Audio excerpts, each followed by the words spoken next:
Otep à tous, bien-aimés frères et sœurs, au Tchad, on approche à l'élection présidentielle, notamment le mois prochain, en mai. Et la campagne a déjà commencé, elle bat son plein. Kaka Déby promet l'eau et l'électricité gratuits pour tous les Tchadiens sur l'ensemble du territoire tchadien. Mawa. La politique, quand on veut gagner l'élection, là, c'est pas facile. Hein.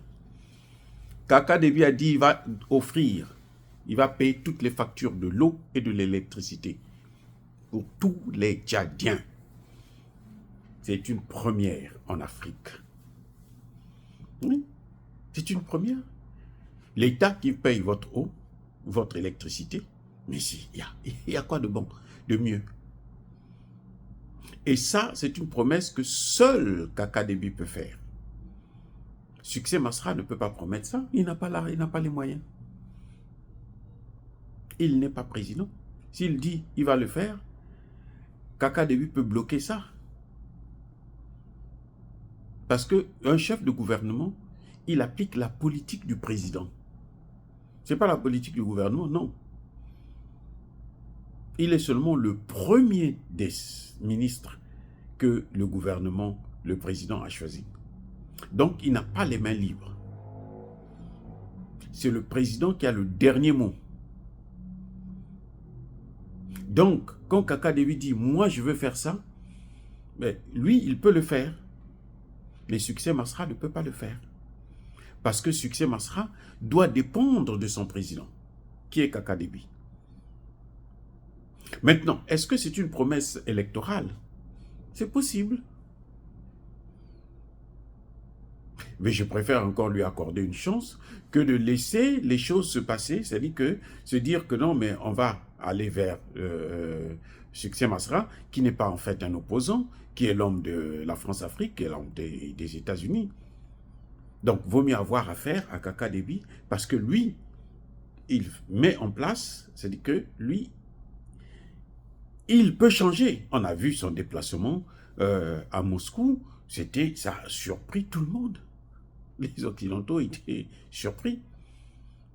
Ce que Tshisekedi n'arrive pas à faire. Tshisekedi, il continue à circuler en Europe. Hein, et il sait que c'est l'Europe qui est en train de faire la guerre à son pays. Mais il continue à aller se balader là-bas, sous prétexte que c'est la diplomatie. Il veut qu'on lui donne un diplôme de grand diplomate. Mais tu ne peux pas être diplomate si tu n'as jamais fait des études de diplomatie. Oui, ou si tu n'as jamais pratiqué la diplomatie. Et pratiquer la diplomatie en Afrique, là, ça, c'est pas être diplomate. Parce qu'un vrai diplomate, c'est d'abord quelqu'un qui a fait des études de droit, de sciences politiques, de droit international, de tout ce qui est de l'administration, de la diplomatie. Si tu n'as jamais fait ça, merci les dégâts. Donc lui, il veut avoir un diplôme gratuitement, qu'on lui donne le prix Nobel de la paix. Mais il n'aura pas ça. Même si on lui donne le prix Nobel, là.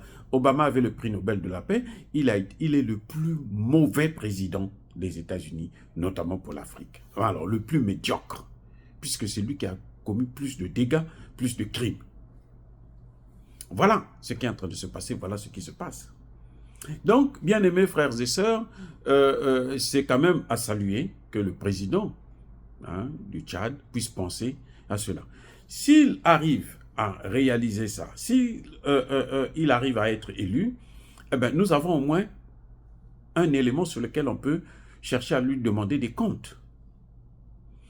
Et s'il a vraiment la volonté de le faire, ça veut dire que Kaka Déby doit soit aller vers le nucléaire, et oui, et s'il va vers le nucléaire, il est obligé d'entrer en contact avec Poutine, parce que la France ne le fera jamais, puisque la France ne l'a jamais fait depuis depuis tout le temps, et que ce n'est pas aujourd'hui qu'elle va penser à aider les pays africains à obtenir le nucléaire. Non, elle préfère aller faire ça en Azerbaïdjan et autres, parce que là-bas, bon, les Russes vont se dire que non, mais la France s'approche à nous, mais le nucléaire français, là, ce n'est pas le vrai. C'est-à-dire que dans le sens où ce n'est pas le dernier cri, ce n'est pas la nouvelle technologie, c'est vieux, la vieille Europe, et c'est tout ce qu'ils font d'ailleurs. De toutes les façons, de la recherche, ils ne font plus rien, puisqu'ils n'arrivent même pas à donner des armes à l'Ukraine. On est en train d'écraser l'Ukraine là, sous leurs yeux, parce que eux, ils n'ont pas les moyens de tenir une guerre de haute intensité, comme les Russes sont en train de le faire aujourd'hui. Les Russes ont commencé par acheter des drones, ils n'avaient pas cette technologie, et aujourd'hui, les Russes ont des drones qui font plus de dégâts que les drones iraniens, et c'est même moins cher. Donc on ne peut pas faire la concurrence, la lutte avec des pays qui travaillent. La France a passé son temps avec l'Allemagne, les États-Unis, l'Union européenne d'ailleurs, et a pillé l'Afrique. C'est ce qui leur a rendu riches. La révolution industrielle s'est faite avec quoi? Mais avec les matières premières qui venaient d'Afrique. C'est les conséquences de l'esclavage, la colonisation. Voilà, c'est tout.